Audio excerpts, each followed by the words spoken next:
yung feeling kung pag PWD may tayo. We don't talk about Alam ko meron na siya ng mga yun. Kasi nagtrabaho na siya noong nakaraan. Kailangan naman ko yun. wedding day, my wedding day. Ano na yun eh, nag-grocery before. Doon sa isa Fairview.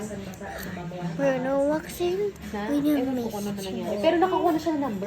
Pero kung pwede na lang siya.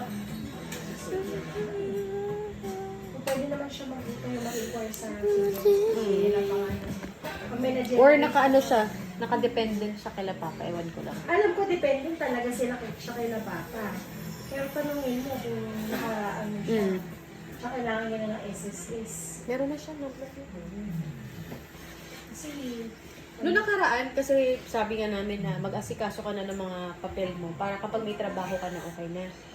kasi siya ako sa ating lahat. Ah.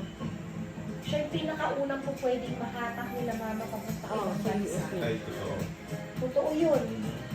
Kasi wala pa siyang asawa. Wala siyang asawa sa ating lahat. Kalbo pa yung ano niya eh. Naku, tayo malabo. Kasi 20 years ako in the making ng ano natin eh. Pwede sa inyo pa rin. Pero sa magkakapatid. Siya ang pinaka mabilis na makata. Hindi na mama. Kung tutusin. Kaya anuhin mo na lang ng konti sa Lina. Pag nakaalis sila mama, paunahin natin palayasin si Lina. Hindi nga seryoso ako. Hindi naman palayasin na palayasin para mag-iba yung perspective Environment niya niya. sa buhay. Baka at least doon, may mas makatulong pa din sa sakit niya. Alam ko sa ibang bansa, legal ang marijuana. Kasi yung yung medical Oo. marijuana. Tsaka kapag ano naman, baka covered pa ng government nila yung ano eh, yung medication. Kailangan na ang ano sa kanya ngayon.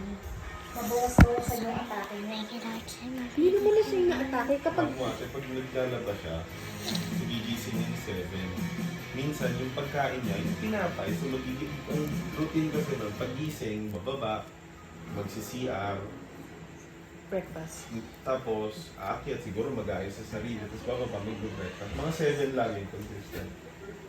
Nagtimpla na siya ng kape, puno pa yung kape, kagagawa lang niya ng tinapay niya. Mas titirahin pa niya yung Iiwan niya. diba? Yun lang inaano ko, kaya parang nung tinanong kita kanina, kanina